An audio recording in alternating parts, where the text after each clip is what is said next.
Hello sa mga Pisma class. Hello mga kapatid.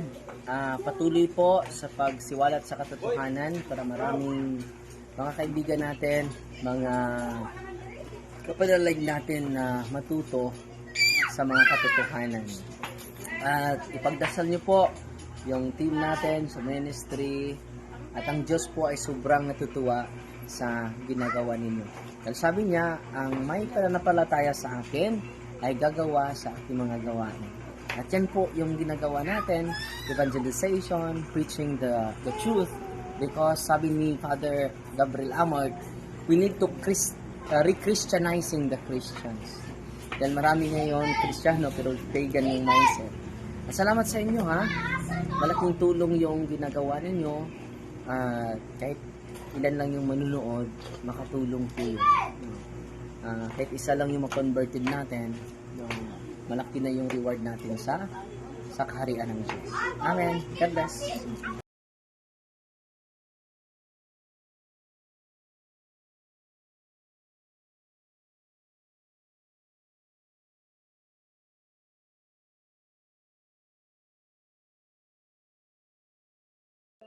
Ang bungad na panalangin sa ngalan ng Ama, ng Anak, at ng Espiritu Santo. Amen. Pagpalain kami sa aming pagtitipon ngayon para sa pulong na ito.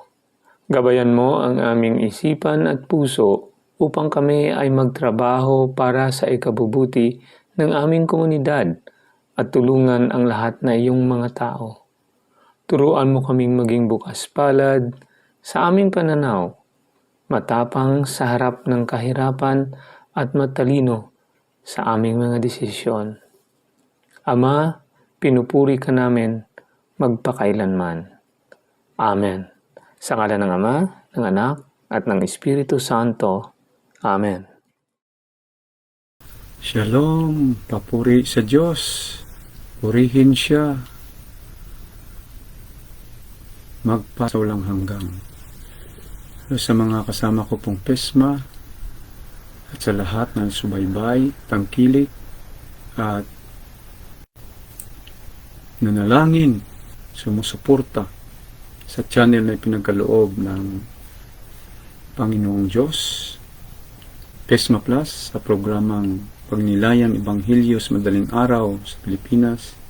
Mapagpalang oras po sa bawat isa, kahit saan man kayong sulok ng mundo. So sa oras na yon ay pasalamatan natin ang Panginoon kahit po hindi tayo nakahabol sa regular time. Binigyan po tayo ng Panginoon na sama-sama sa pagnilay sa Ebanghelyo sa Madaling Araw dyan sa Pilipinas. Ika-23 na linggo sa karaniwang panahon sa araw ng Miyerkules, Pitsa 10 ng Setyembre 2025. At sa pagsimula ay manalangin muna tayo. Sa pangalan ng Ama, ng Anak, ng Espiritu Santo. Amen. Pinupuri ka namin, Diyos Amang makapangyarihan sa lahat. Maawain, mahabagin, at mapagmahal na walang hanggang. Kami po ay nagpupuri, pasalamat sa lahat na naangking po namin biyaya mula sa iyo. Kasama na po sa mga pagsubok namin na lampasan sa tulong mo, O Panginoon. Salamat sa bagong buhay. bagong pag-asa, dagdag na lakas, kababaang loob, tibay ng loob, sa lahat-lahat na binigay mo po kahit po hindi namin hiniling sa iyo. Ganun din po sa pagtugon mo sa mga nagpapadasal sa amin. Salamat po, Panginoon. Salamat sa simbahan na itinayo mo, Diyos, na kami po ay nakapasilong at patuloy mo pong pinalago ang aming pananampalataya at pananalig sa iyo. Salamat sa paggamit mo po sa amin sa ganitong maliit na bagay para maramdaman ng karamihan po ang iyong pagmamahal na walang hanggan. Panginoon, marami pa po kaming dapat pasalamatan sa iyo. Ngunit ikaw nakakaalam, lalo na po sa kagalakan ng aming puso at isipan, sa proteksyon mong binigay palagi, sa pagbigay mo ng lahat na pangangailangan po namin, at sa mga sakit namin na pinagaling mo po, Panginoon. Sa pag-iwas mo po sa amin sa mga temptasyon, O Diyos. Sa oras na ito, Panginoon, aming tinataas sa iyo, sa aming paglalambing, ipuin mo po kami, ipadala mo ang banal na Espiritu na kami po ay magnilay ng iyong salita ayon sa kagustuhan po ninyo, na ang mamutawi sa aming mga bibig ay nagmula lahat sa iyo, at ang aming puso't isipan ay nakasintro sa iyo, Panginoon. Tinataas din po namin ang aming kahinaan, O Diyos. Palakasin mo po kami, ang aming mga kailangan ng aming mga mahal sa buhay, mga proteksyon na palagi mong ipadama sa amin, O Diyos. Tinataas din po namin ang bawat isa, kasama na po ang mga nanonood, nagsubaybay, tangkilik, sumusuporta sa channel ipinagkaloob mo, O Panginoon. Sa iyo rin po namin tinataas ang simbahan na tinayo mo po mula sa Santo Papa Leo XIV, lahat ng mga obispo at kaparian, at sa lahat ng nilbihan sa simbahan, Panginoon,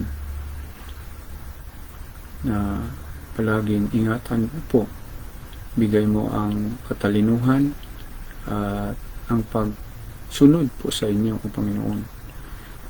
Kami rin po na nagsusumikap na makapagsilbi sa iyo.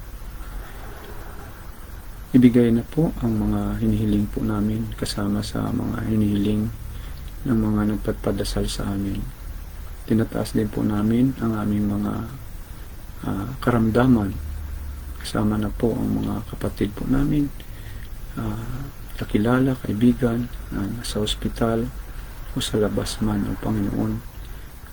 Kasama kay Bro Fernan, kay Ninang SP, Panginoon. Lahat ng may karamdaman, O Diyos. At tanggapin mo na po ang mga kaluluwang nasa purgatorio at sa mga mahal sa buhay po naming kaibigan na nauna pong namahinga sa amin, at sa mga kaluluwang wala nang nakaalaala, O Panginoon. Dalhin mo na po sila sa iyong kaharian, O Diyos.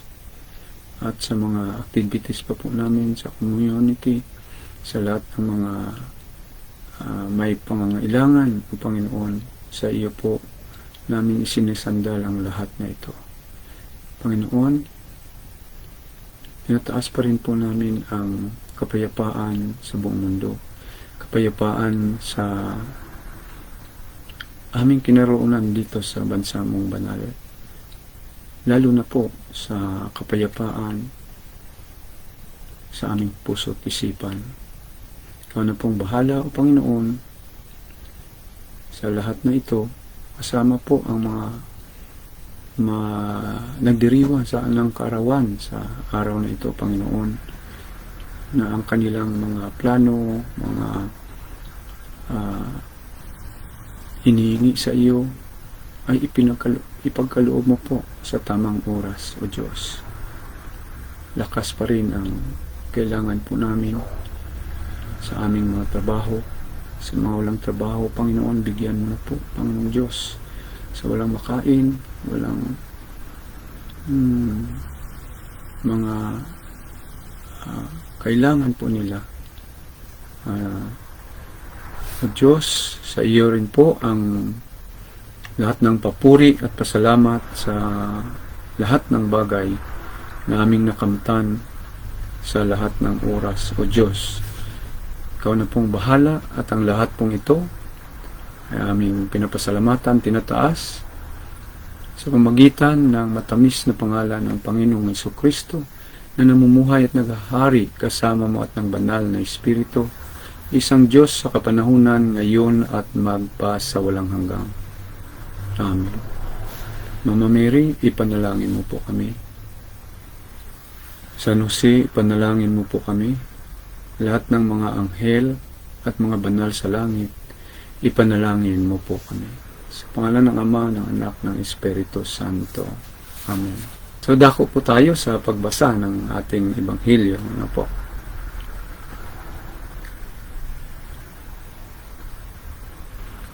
Alleluia, Alleluia. Magalak kayo't magdiwang, malaki ang nakalaang gantimpala ninyong tanan. Alleluia, Alleluia.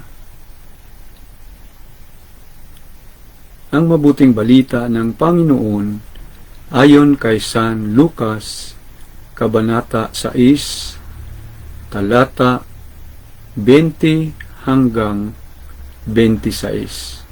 Papuri sa iyo, Panginoon.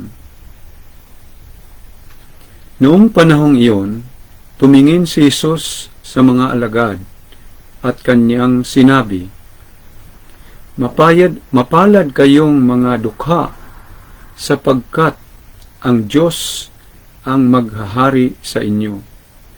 Mapalad kayong mga nagugutom ngayon, sapagkat kayo'y bubusugin.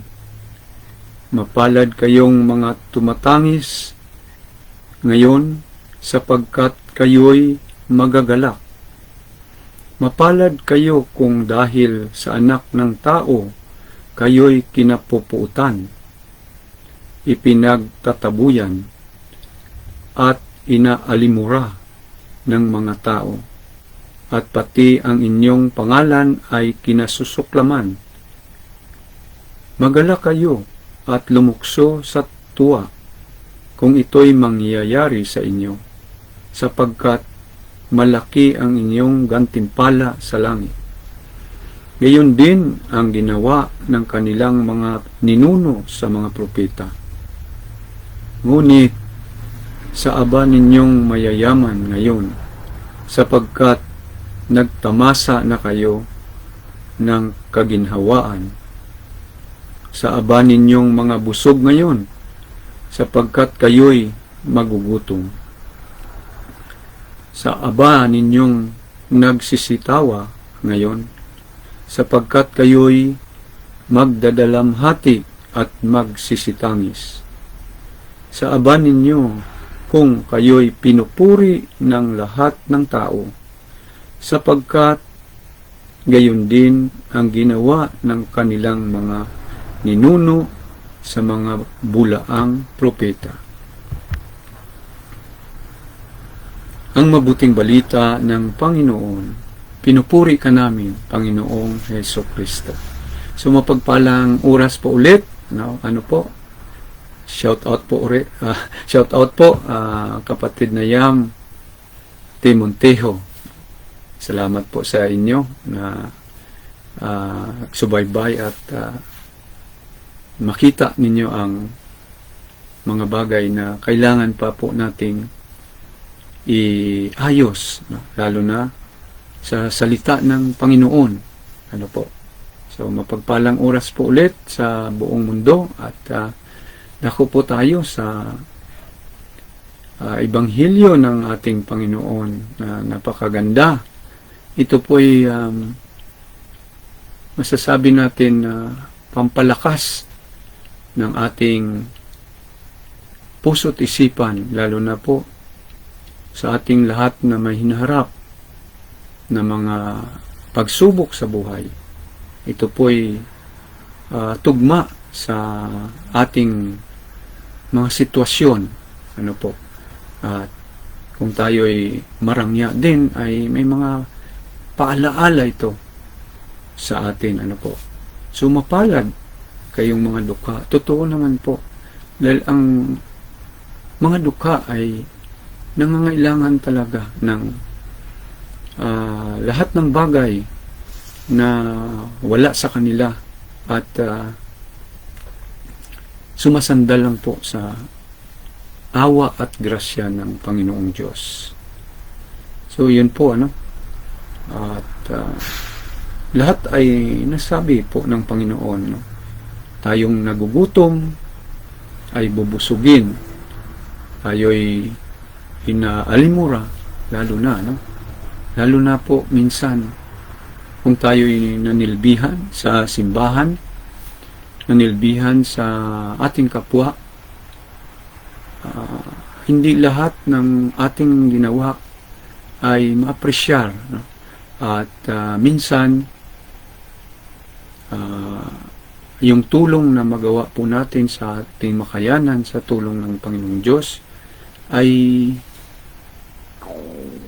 nami-misinterpret pa po, no? Lalo na po sa atin, no? Pagka tumulong ka sa marami ay sasabihin ng iba na baka maghingi na ng buto, no? Ay ganyan talaga ang nasa isip, no? So kaya nga tayo'y dapat umintindi ng kagustuhan ng Panginoon sa atin, na minsan tayo'y makagawa ng kalugod-lugod sa Diyos at tayo'y purihin, ay minsan mahatak din tayo, no? Nasa isip natin na tinataas po natin ang ating bangko, silya, sa ating sarili. Yun nga, may mga babala ang ating Panginoon, lalo na sa marangya ang sitwasyon, no? At totoo naman po, ang mga mayayaman ay karamihan sa kanila ay makalimot na sa naglikha, ano po, o sa nagbigay ng biyaya sa Kanya. At totoo naman pong sinabi ng ating Panginoon, no, na yung mga pagtuligsa sa atin na sumusunod sa ating Panginoon, sa mga kapatid po niyang Hudyo rito, ano, totoo na may libingan sila dyan ng mga propeta, no? Nibiim ang sa Hebrew, no? Hanabi kung singular, no? At hindi ko lang maalala kung ilang mga propeta ang kanilang pinatay. Prophet Israel yata, kung di ako nagkakamali, no? Isa sa ano. At marami pa silang mga propeta na pinarusahan, no? Dahil hindi sila nakinig. So, tayo'y mapalad dahil sabi ng Panginoon, lahat ng nagawa po natin ayon sa kalooban po niya at tayo'y pinapahirapan o tinutuligsa tulad ng mga kapatid natin sa kabayang pananampalataya, no? Kapag tayo'y nagpaliwanag sa dugma ng ating simbahan, itinayo po ng ating Panginoon, ay marami silang huminto, no? So, dapat din natin intindihin po sila dahil hindi nila masukat ang kalalim ng misteryo ng Panginoong Diyos na nandyan sa simbahan itinayo po niya. So, isang ito, mensahe po sa ating lahat na may hinaharap, ulitin ko po, lalo na po sa sitwasyon namin ngayon, no? Patuloy ang gira. Kagabi nga, medyo may teaching pa sa community through online, ngunit nagsirina na po, no? Salamat sa inyong panalangin na kami po ay palaging ligtas kahit sa ganitong panahon na po. Pero ang ating bansa ay hindi nakaligtas sa mga pangyayari ngayon, lalo na sa mga proyekto na wala namang makita ang iba sa kinaroroonan. Kung makita man po ay madaling nasira o may natira kaunti o hindi mapakinabangan. So ipagdasal po natin ang bawat isa, ang ating mga leaders, ang ating simbahan, ang ating mga kapatiran sa pananampalataya at sa kaibayang pananampalataya, kasama na po itong mga kapatid natin ditong Hudyo at mga Muslim na hanggang ngayon ay hindi pa rin magbati kahit nagkasalubungan dyan sa Old City ng Jerusalem. So kaya nga po, napaka-importante ang katatagan ng loob at ang ating panalangin sa bawat isa. Yun nga na sabi ng kaibigan kong rabbi na ang Ark of the Covenant na original ay pinalibing ng kanilang isa sa kanilang mga propeta sa unang templo pa lang po, no? So yun po ang tradisyon po nila, na yun nga ang hinahangad po nila na hukayin dyan sa ilalim ng dalawang moske na itinayo sa nasirang dalawang templo. Yun po, salamat sa inyong pagsama at shoutout po sa ating Pisma Florencia Valdez. Amen. So salamat po sa inyong panalangin na nakahabol tayo sa araw na ito, kahit ang ating busis ay hindi masyadong marinig dahil sa sitwasyon ko. Tulog pa ang aking inalagaan at ngayon ay maghanda na po ako ng kanyang mga kailangan sa araw na ito. So shalom, Beletraot, papuri sa Diyos, God bless us all. Ingat po ang lahat at patuloy ang panalangin na may pag-asa sa Panginoon lamang. Shalom, shalom. Papuri sa Diyos. Papuri sa Diyos. Viva ka siya.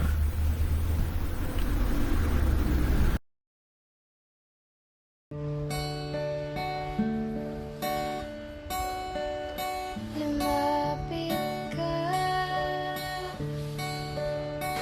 manahan ka,